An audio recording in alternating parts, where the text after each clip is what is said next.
Hello guys, PCS preparation के online platform में मैं प्रिया आपको स्वागत करती हूँ। आई होप आप सब बहुत अच्छे होंगे।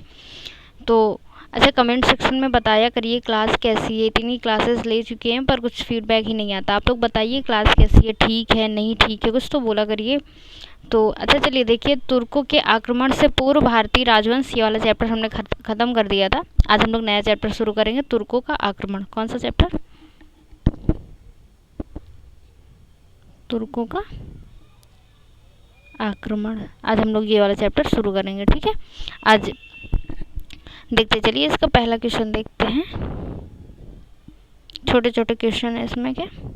देखिए पहला क्वेश्चन कह रहा है कि अमीर उल उमरा, लिख लेते हैं, अमीर उल उमरा की उपाधि किसे प्राप्त होती थी?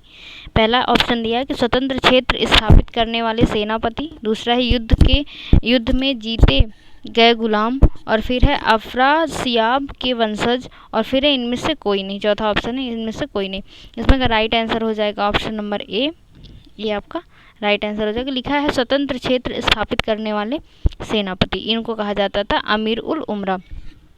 ठीक है, तो ए आपका राइट आंसर हो जाएगा। अगला क्वेश्चन देख लेते हैं। देखिए कह रहा है कि सामानियों के संबंध में निम्नलिखित कथनों पर विचार कीजिए। पहला है कि ये ट्रांस ऑक्सियाना खुरासान में ईरानी मूल के शासक थे, पहला ऑप्शन ये दिया हुआ है, ये एकदम सही है। दूसरा दिया हुआ है कि ये राज्य की सुरक्षा के साथ साथ धर्म की रक्षा करने हेतु भी संघर्षरत थे, तो ये वाला ऑप्शन भी हमारा सही है। दोनों सही है, तो ऑप्शन नंबर सी आपका राइट आंसर हो जाएगा। अगला देख लेते हैं। देखिए अगला क्वेश्चन कह रहा है कि निम्नलिखित कथनों पर विचार कीजिए। पहला है कि तुर्क, कौन सा सही है ये बताना है ना। लिखा है कि तुर्क गुलाम अलप्तगीन ने गजनी को राजधानी बनाकर स्वतंत्र राज्य की स्थापना की, ये एकदम सही है। फिर है कि महमूद ने मध्य एशियाई तुर्क जनजातियों का राज्य और धर्म की रक्षा हेतु सामना किया, ये वाला भी हमारा सही है। पहला दूसरा सही है, तो ऑप्शन नंबर सी आपका राइट आंसर हो जाएगा। अगला क्वेश्चन देख लेते हैं। देखिए लिखा हुआ है कि महमूद गजनवी ने किस वंश से संबंधित होने का दावा किया। पहला है कि अब्बासी वंश, गुलाम वंश, अफरासियाब वंश, और इनमें से कोई नहीं, जिसमें का राइट आंसर है अफरासियाब वंश। ऑप्शन नंबर सी आपका राइट आंसर हो जाएगा। अफरासियाब ये कौन थे? तो ईरान के पौराणिक राजा। ये कौन है? ईरान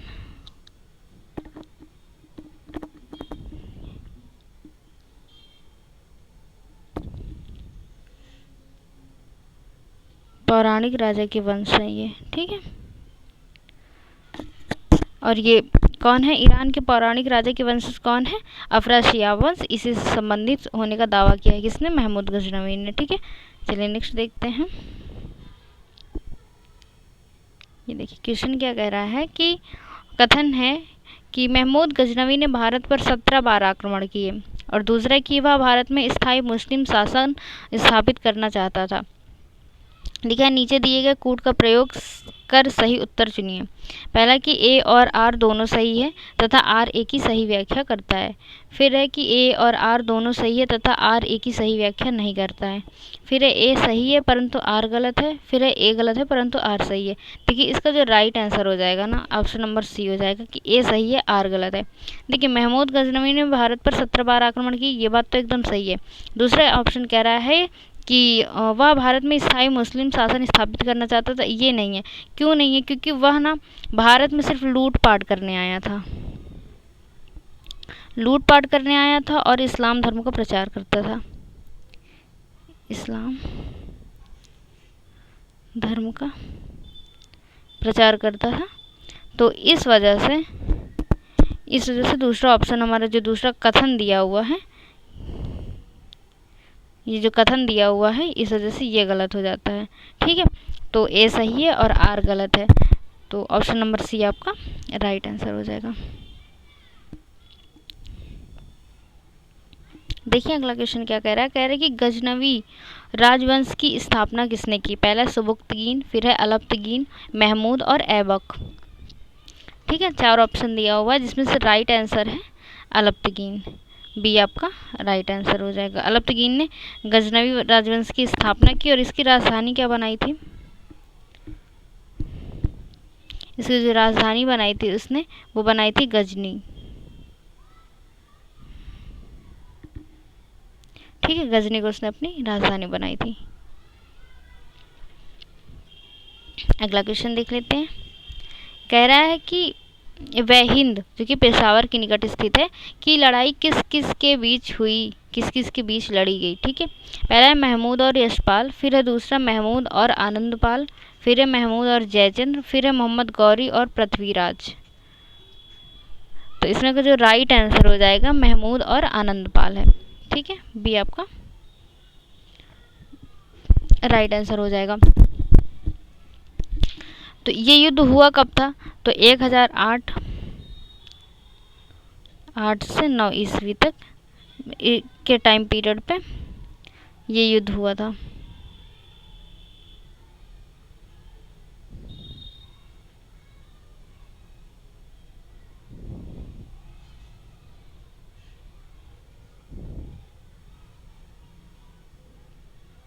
ठीक है, एक सेकंड रुकिए आप।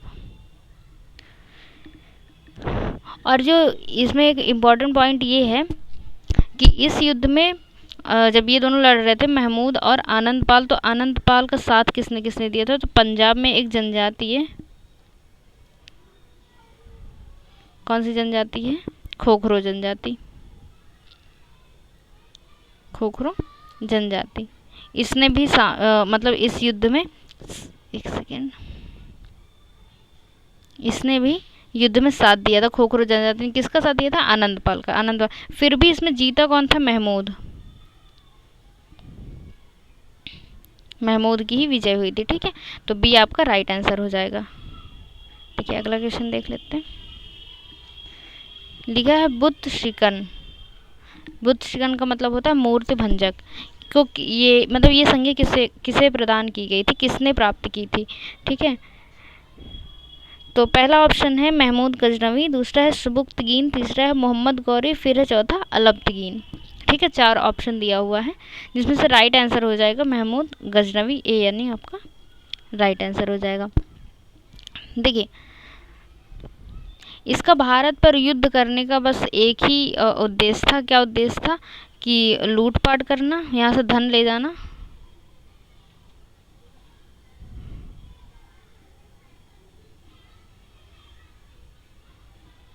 लूटपाट करना और इस्लाम का प्रचार, इस्लाम का प्रचार करना, 2 काम था।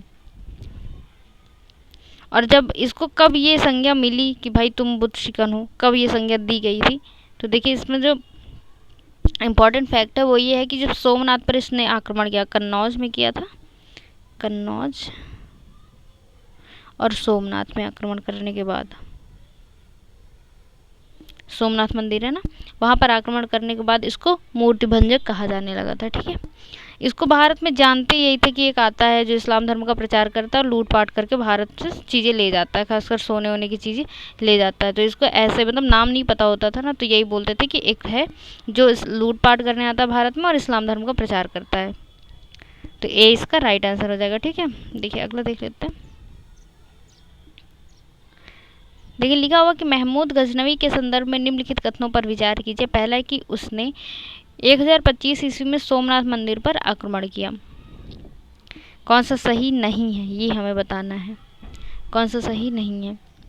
तो देखिए, उसने 1025 ईस्वी में सोमनाथ मंदिर पर आक्रमण किया, ये तो सही है। दूसरा है वह भारत पर मुस्लिम शासन स्थापित करना चाहता, तो मैंने अभी बताया, जिसकी वजह से ये गलत है। क्या है ये? मुस्लिम शासन स्थापित करने नहीं आया था, लूटपाट करने आया था और इस्लाम की स्थापना, इस्लाम धर्म का प्रचार करने आया था। इसकी वजह से पहला सही। कौन सा सही नहीं है? दूसरा सही नहीं है, तो केवल बी, यानी बी आपका राइट आंसर हो जाएगा। देखिए अगला क्वेश्चन क्या कह रहा है। कह रहा मुइजुद्दीन मोहम्मद बिन साम के भारत आक्रमण के संदर्भ में निम्नलिखित कथनों में से कौन सा कथन असत्य है? असत्य पूछ रहा है। ठीक है, चलिए देखिए, उसने लिखा है कि उसने गोमल दर्रे को पार करके मुल्तान और उच्च को जीत लिया, फिर उसे गुजरात में हार का सामना करना पड़ा। फिर है कि उसने भारत विजय के लिए पंजाब में एक मजबूत आधार कायम करना जरूरी नहीं समझा। देखिए यही वाला हमारा गलत हो जाता है। तीसरा नंबर। चौथा दिया कि 1191 ईस्वी में तराइन की लड़ाई में मोहम्मद गौरी की फौज बुरी तरह पराजित हुई। ये सही है, ये भी सही है और ये भी सही है। लिखा कि उसने भारत विजय के लिए पंजाब में एक मजबूत आधार कायम करना जरूरी नहीं समझा। ये वाला हमारा गलत हो जाता है। क्यों गलत हो जाता है कि देखिए पहले बात तो ये लिखा है मुइजुद्दीन मोहम्मद बिन साम, ये लिखा है, ये किसके बारे में बोल रहा है पहले ये जान लो, जो हम लोग इसका नाम जानते हैं ना, मोहम्मद गौरी के बारे में बात चल रही है। ठीक है, उसने क्या क्या किया था। और देखिए जब वो भारत में आया, जब मतलब आया और इधर रेगिस्तान से होता हुआ जब गुजरात जाने लगा था, तब उसकी मतलब लड़ाई हुई माउंट आबू के पास। एक युद्ध हुआ माउंट आबू के पास युद्ध हुआ था, जिसमें वो हार गया था। तब उसने ये समझा कि पहले यहाँ पर अपने आधार मजबूत करने पड़ेंगे अगर हमको जीतना है तो इस वजह से ये लिखा कि ज़रूरी नहीं समझा, तो उसने ज़रूरी समझा और उसने किया भी। इस वजह से सी नंबर आपका गलत हो जाता है, तो सी आपका राइट आंसर हो जाएगा। ठीक है, असत्य पूछ रहा तो सी आपका राइट हो जाएगा।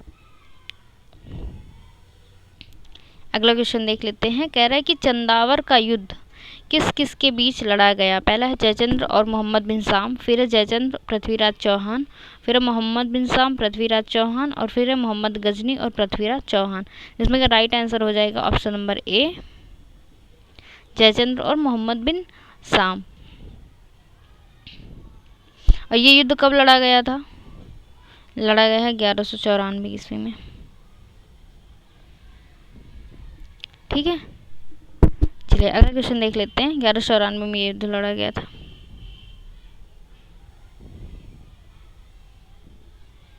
देखिए कह रहा है कि तराइन युद्ध के संबंध में निम्नलिखित कथनों पर विचार कीजिए। पहला है कि द्वितीय तराइन युद्ध के बाद तुर्क सेना ने हांसी, सरस्वती और समाना के किलों पर कब्जा कर लिया।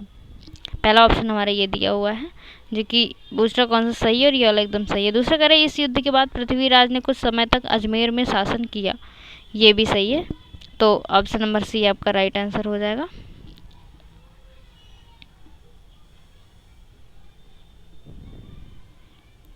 देखिए अगला क्वेश्चन क्या कह रहा है कि 12वीं सदी के अंत में मध्य एशिया का वह कौन सा शासक था जिसने भारत की केंद्रीय मुस्लिम राजनीतिक व्यवस्था स्थापित की जो बाद तक कायम रही। पहला अलाउद्दीन, फिर है महमूद गजनवी, फिर है मोहम्मद बिन साम यानी मोहम्मद गौरी, फिर है जलालुद्दीन मंगबरनी। तो इससे राइट आंसर हो जाएगा Mohammad Ghori, option number C आपका राइट आंसर हो जाएगा। देखिए इसने भारत में आक्रमण तो किया था। सबसे पहले इसने भारत में कहाँ आक्रमण किया था? मुल्तान व गुजरात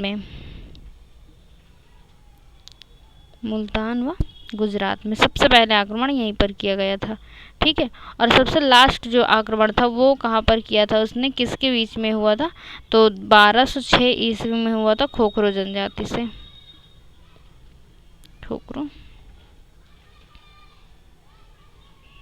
जनजाति से। पहला आक्रमण ये मतलब फर्स्ट है और ये लास्ट है। ठीक है, चलिए ठीक है, देखते हैं सी इसका राइट आंसर हो जाएगा। अगला क्वेश्चन देख लेते हैं। देखिए अगला क्वेश्चन कह रहा है मध्यकालीन भारत के दिल्ली सल्तनत के संदर्भ में निम्नलिखित कथनों में से कौन सा सही है। पहला है कि मुइजुद्दीन ने तराइन के युद्ध में तथा उत्तर भारत में तुर्की शासन स्थापित करने में महत्वपूर्ण भूमिका निभाई। पहला ऑप्शन ये है जो कि एकदम सही है, पहला वाला सही है। दूसरा कह रहा है जैसलमेर में भट्टी राजपूतों के विरुद्ध एक विजय अभियान में कुतुबुद्दीन ऐबक की मृत्यु। देखिए ये हमारा गलत हो जाता है। सही कौन सा है? केवल एक, ए आपका राइट आंसर हो जाएगा। सही पूछ रहा है। देखिए जो कुतुबुद्दीन ऐबक की मृत्यु हुई है ना, तो पहले पोलो खेला जाता था, मध्यकालीन पोलो। कब? पहली बात तो देखिए 1210 ईस्वी में। चोगान क्या है? ये एक मध्यकालीन पोलो।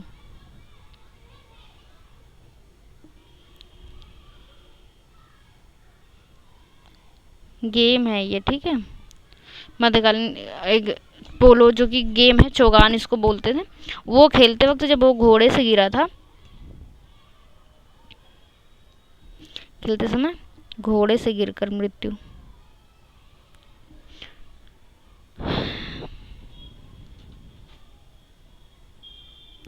हो गई थी, ठीक है। तो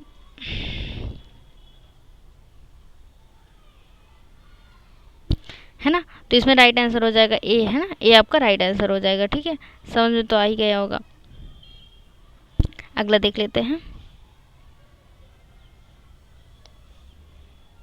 एक सेकेंड। देखिए अगला क्वेश्चन क्या कह रहा है कि गजनी साम्राज्य के संदर्भ में निम्नलिखित कथनों पर विचार कीजिए। लिखा है वे फारसी वंश के थे। इससे पूछे कौन सा सही है ना। तो देखिए ये तो हमारा गलत हो जाता है। दूसरा कह रहा है कि गजनी साम्राज्य की स्थापना महमूद गजनी द्वारा की गई थी। ये भी हमारा गलत है, ठीक है। तो ऑप्शन नंबर डी आपका राइट आंसर हो जाएगा, ना तो एक ना तो दो। अच्छा देखिए, वे फारसी के वंशज से, पहले ऑप्शन ये दिया है, तो फारसी के वंशज नहीं थे, अलप्तगीन के वंशज थे। किसके, एक सेकेंड,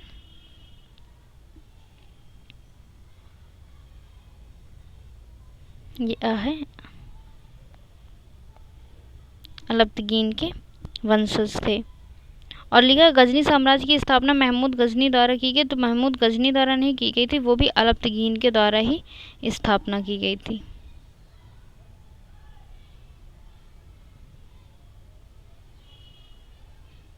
अलप्तगीन के द्वारा ही हुई थी, ठीक है। तो आपका डी आपका राइट आंसर हो जाएगा। देखिए अगला क्वेश्चन क्या कह रहा है, निम्नलिखित कथनों पर विचार कीजिए। पहला कि तराइन का प्रथम युद्ध मुइजुद्दीन मोहम्मद और पृथ्वीराज चौहान के मध्य लड़ा गया था। तो अगला क्वेश्चन है, तो ये एकदम सही, कौन सा सही पूछ रहे हैं, ये वाला एकदम सही है। दूसरा कह रहा है महमूद ने भारत में केवल हिंदू राजाओं पर आक्रमण किया। ये गलत है, उसने सब पे आक्रमण किया था, हिंदू और मुस्लिम दोनों पर आक्रमण किया था, ठीक है। तो इसमें राइट आंसर क्या हो जाएगा, पूछ रहा कौन सा सही है, तो केवल एक सही है, ए आपका राइट आंसर हो जाएगा। अगला क्वेश्चन देख लेते हैं। देखिए कह रहा है कि तुर्कों के द्वारा भारतीय राज्यों की पराजय के कारणों में क्या शामिल नहीं थे। पहला, भारतीयों के मुकाबले तुर्कों के शस्त्रास्त्र अधिक श्रेष्ठ थे, जो शस्त्र थे अधिक श्रेष्ठ थे, किसके, भारतीयों के मुकाबले तुर्कों के। तो ये श्रेष्ठ नहीं थे भाई, ये खराब, इनके जो शस्त्र वगैरह थे वो अच्छे नहीं थे, अच्छी क्वालिटी के नहीं थे। तो ये वाला हमारा गलत हो जाता है ना। इसमें सही पूछ रहा है। दूसरा कह रहा है कि तुर्कों की सामाजिक और संगठनात्मक क्षेत्रों में श्रेष्ठता थी।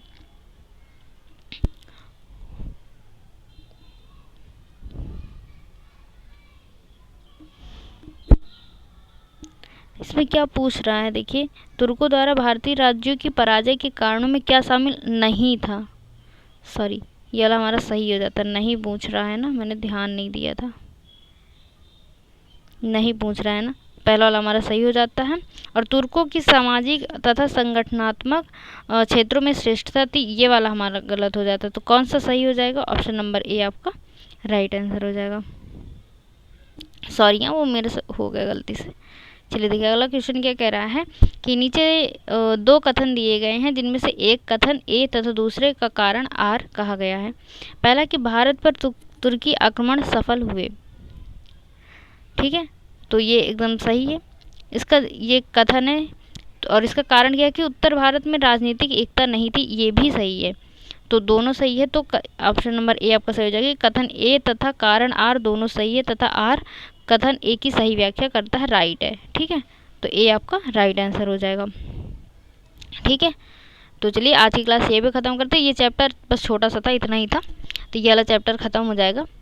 तो कल हम लोग ना दिल्ली सल्तनत पढ़ेंगे, मोस्ट इम्पॉर्टेंट चैप्टर है ये, तो कल हम लोग यही पढ़ने वाले हैं। तो चलिए ठीक है, आज की क्लास यहीं पे ख़त्म करते हैं। Thank you so much. पढ़ते रहिए और कमेंट करके बताया करिए क्लास कैसी है कैसी नहीं। ओके, जय हिंद।